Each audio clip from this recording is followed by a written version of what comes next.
ఏది అయినా ట్రై చెయ్యి ఆచి చికెన్ మసాలా. ఆచి చికెన్ మసాలా.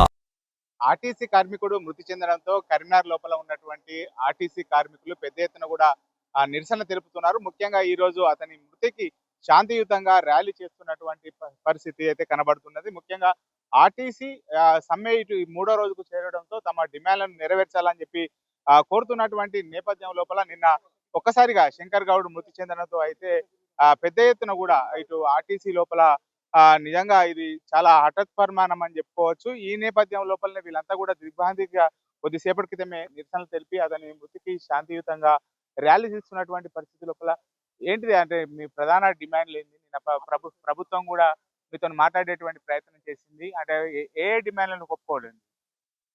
వారు ప్రభుత్వం అసలు జేఏసీ నాయకులతో చర్చలే జరపలే. ఇంకా వాళ్ళు ఒప్పుకునేది ఎక్కడ? మేము పెట్టిన 32 డిమాండ్లు. 32 డిమాండ్లు పిలిచి మాట్లాడితే సమస్యలు పరిష్కారం అయితే కానీ వాళ్ళు ప్రభుత్వం కానీ మేనేజ్మెంట్ కానీ మీడియాలలో లీకులు ఇచ్చుకుంటూ మీ అన్ని చేసినాం 29 చేసినాం 3 చేయలే అంటే మీరు పెట్టే మీ మేనిఫెస్టో కాంగ్రెస్ మేనిఫెస్టోలో 3 3 మీ అమలు చేయమంటారు. మీరు వేరే కోరికలు కోరతలేము. గత సంవత్సరం నుండి కూడా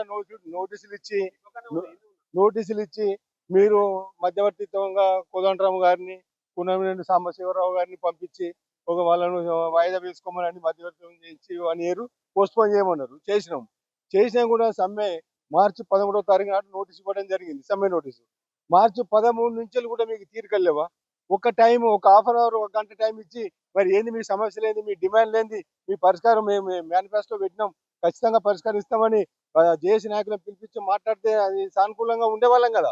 అట్లాంటి మాట్లాడకుండా 29 చేసినాం 29 చెప్పినాక 3 మిగిలిన మీరు పెట్టిన 3 మీ అమలు చేయమంటారు. మీరు పెట్టిన మేనిఫెస్టో పెట్టిన వాటినే మీ అమలు చేయమంటారు. మా గొంతమ్మ కోరికలు ఏమిలో ఆర్టీసీ విలీనంలో కావాల్సిందే, పిఆర్సీ ఇవ్వాల్సిందే, యూనియన్లు పునరుద్ధరించాల్సిందే. ఏంటి అంటే ప్రధాన డిమాండ్లు ఏంది? నిన్న ప్రభుత్వ పెద్దలు కూడా ఇటు చర్చలు కూడా జరిపారు. ముఖ్యంగా ఆర్టీసీ కార్మికులకు మొత్తం డిమాండ్లను కూడా మేము పరిష్కరిస్తామని చెప్తున్నటువంటి ఇప్పటికీ ఏ ఒక్క రోజు కూడా మేము సమ్మె నోటీస్ ఇచ్చినప్పటి నుండి కూడా నెలల తరబడి గడిచిపోయింది. ఇప్పటికి కూడా అధికారికంగా వాళ్ళు చర్చలకు పిలవలేదు.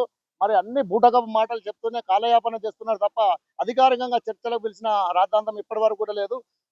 మరి సీఎం గారు చొరవ చూపెట్టి ఈరోజు చర్చలకు పిలిచి పరిష్కరిస్తానని హామీ ఇచ్చినట్టు తెలిసింది. మరి ఆయన పరిష్కరిస్తే దూరం లోపల ముందరు పోవాలని కోరుకుంటున్నాం. ఓకే. అంటే ముఖ్యంగా మీ ప్రధాన డిమాండ్లు ఏంటిది? ఒక 3 డిమాండ్లు తప్ప అన్ని కూడా మేము నెరవేర్చడానికి సిద్ధంగా ఉన్నామని చెప్పి సిద్ధంగా ఉంటామని చెప్పడం తప్ప ఇప్పటి వరకు చర్చలకు పిలిచి మరి పలానా సమస్యలు పరిష్కరిస్తామని ఇప్పటి కూడా ఏ ఒక్క హామీ లేదు. అవన్నీ కూడా అనధికారిక వార్తలు మాత్రమే. అంతే. అంటే ఎవరైనా ఇప్పుడు ఆర్టీసీ యూనియన్ నాయకులతో మంత్రులు ఏమైనా మాట్లాడేటువంటి ఇప్పటి వరకు ఎవ్వరు మాట్లాడలేదు. మా సమస్యలను పూర్తి వాటిపైన నమ్మకం లేదు మాకైతే. వాళ్ళు పరిష్కారం చేస్తారని పూర్తి చులకన భావంతో చూస్తున్నారు ఇప్పటి వరకు. ఇది మొత్తానికైతే ఆర్టీసీ కార్మికులకు ఏదైతే ఇటు కాంగ్రెస్ ప్రభుత్వం అధికారంలోకి వచ్చిన తర్వాత తమ డిమాండ్లను పరిష్కరిస్తామని చెప్పినటువంటి మాటే కానీ కనీసం తమకు చర్చలు కూడా ఎక్కడ చేయడం లేదు. అంటే పెద్ద ఎత్తున కూడా నిన్న మంత్రివర్గం లోపల చర్చ జరిగినా కానీ తమతో మాట్లాడేటువంటి ప్రయత్నం చేయలేదు. కేవలం తమ ఉద్యమాన్ని తమ నిరసనను అణిచివేసేటువంటి ప్రయత్నమే చేస్తున్నారు. ఇప్పటికైనా మేనిఫెస్టో లోపల పెట్టినటువంటి డిమాండ్లనే తాము పరిష్కరించి కోరుతున్నాం. గొంతమ్మ కోరికలు కోరడం లేదని ఆర్టీసీ కార్మికులు చెప్తున్నటువంటి పరిస్థితి. మొత్తానికైతే కరీంనగర్ లోపల శంకర్ గౌడ్ మృతి చెందడంతో పెద్ద ఎత్తున కూడా శాంతి ర్యాలీ చేస్తున్నటువంటి పరిస్థితి ఇక్కడ కనబడుతుంది. కెమెరా పర్సన్ అంజితో శ్రీనివాస్, బిగ్ టీవీ, కరీంనగర్ నుండి.